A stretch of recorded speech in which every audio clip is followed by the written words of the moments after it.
In this video, we're going to discuss when you should start optimizing your bids within Amazon advertising. I'm George, founder of Clear Ads, and my agency's been going now for just over 14 years, and we've been helping e-commerce brands who sell their products on Amazon for at least 7 years now. And I hope you find this useful, which I'm sure you will. Okay, let's get started. So there's three components to look at when you're wanting to optimize your campaigns, which is data, time, and spend.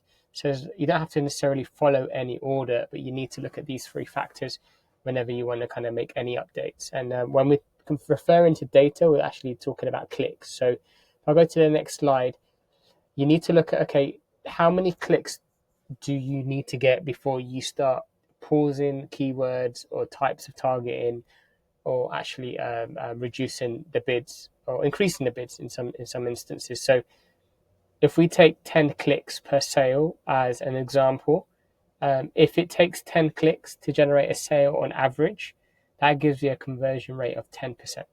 So any conversion rate that is lower than 10%, so it's taking more than 10 clicks to make a sale, is going to indicate to Amazon that that particular product isn't right with the form of targeting you've got. So it's going to make your products rank lower.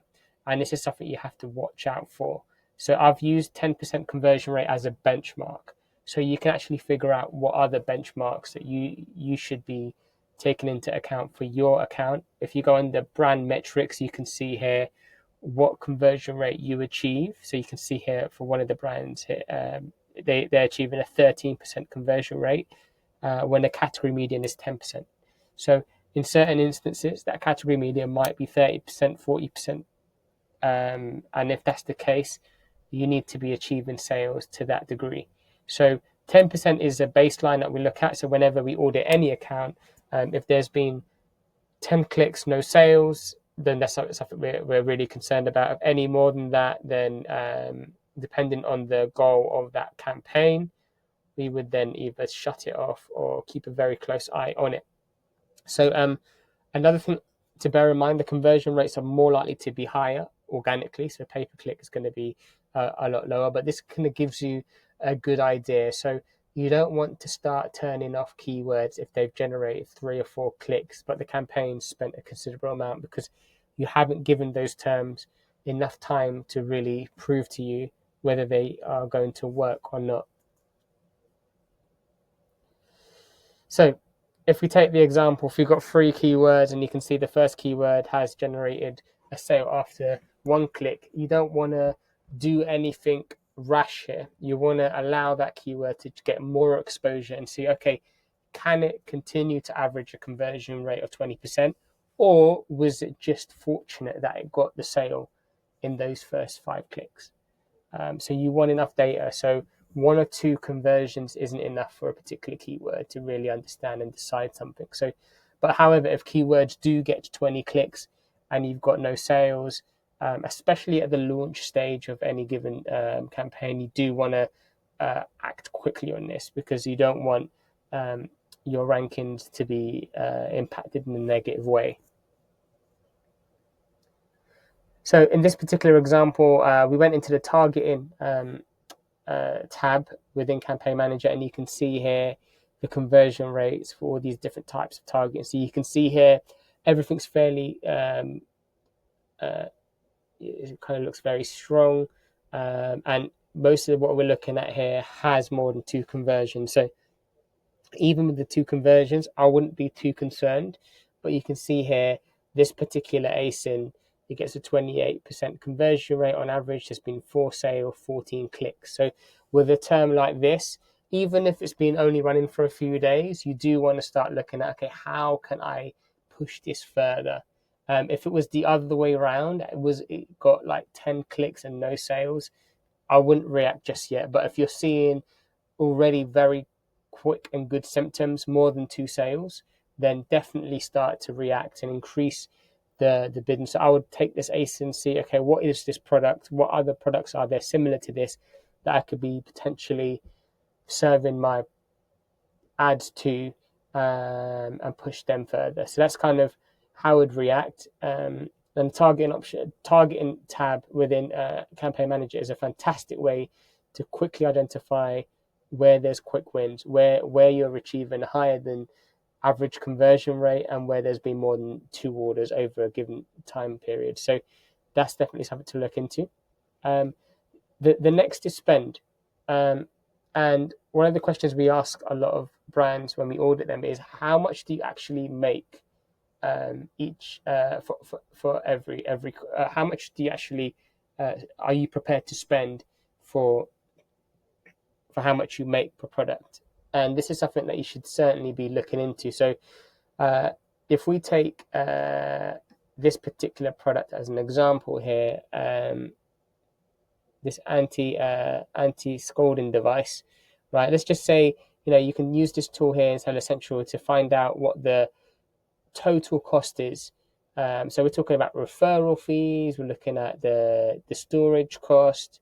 When you factor everything in, any kind of ad costs, the cost of goods, let's just assume that the net profit is 8% and you're working with a 20% margin. Now, if you get if you spend an average of £1.50 a click and you get 10 clicks to make a single sale, that's costing you $15 per sale.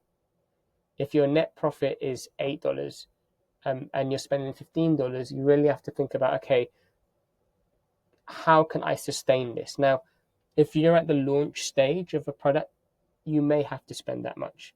And then this is going to come down when you factor in the organic sales that are going to come through PPC, but you might need to run it at a loss. But if if you're getting 10 clicks and and a single sale, and you're spending $1.50, sorry, then straight away you can figure out, is this even profitable the way I'm running it? So this is why you have to look at spend as well as clicks too, because you want to make sure that, one, you've got a good conversion rate, but ultimately, are you going to be making money?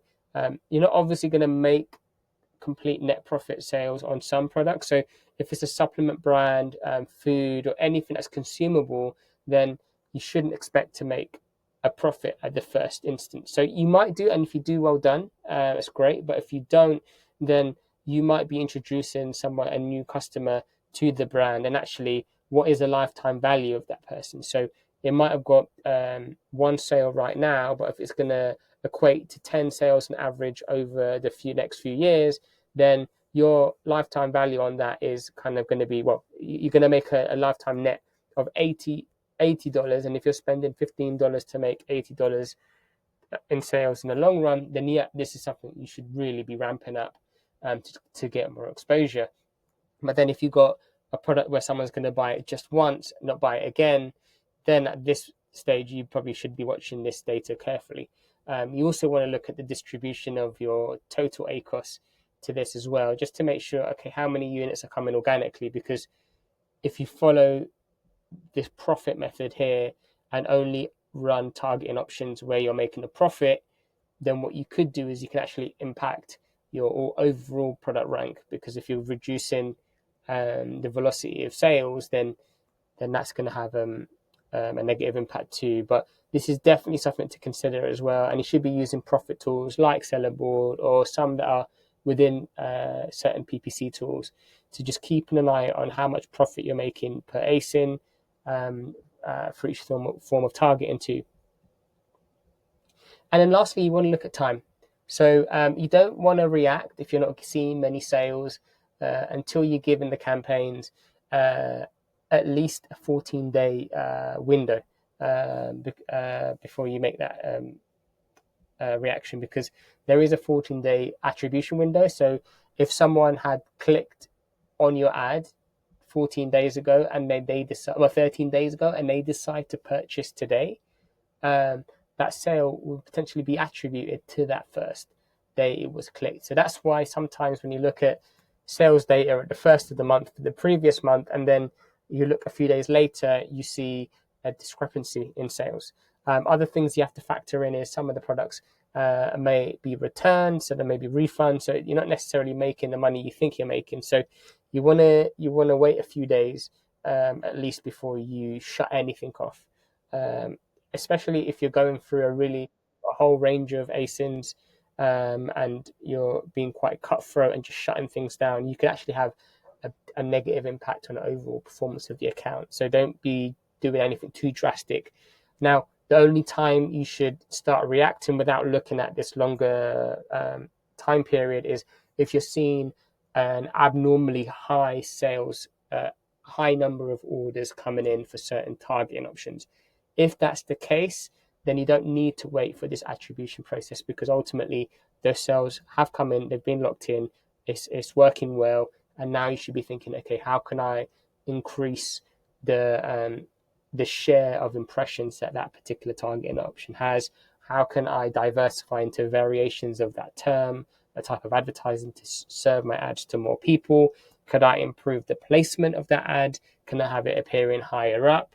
Can I bid more competitively? They're the things you should be thinking when you start to see things working, because what you want to do is, once you see it working, once you've got a high conversion rate, once you're profitable, then if you cement it with PPC, it's going to have a knock-on effect on your organic sales, and that's going to help you create a moat. So as well as cutting back, you should really be thinking about where you can push harder and where you can actually put the spend. Now, if you found this useful, or if you want any other insights or help with your account, feel free to either click on the link below or scan the QR code to my right, and we'll be more than happy to audit your account and give you our honest advice on what you can do to get more out of your paid advertising. We also have a community in Score, where you can click on the link below or on the QR code above. And we basically have put all of our clients into this one group, and we've also put a number of thought leaders and e-com experts into that group. This is a place where you can ask questions regarding anything to do with Amazon, and someone will answer it. We also have exclusive content only available within that Score community, so feel free to join. I hope you found this useful, and I'll see you in the next one.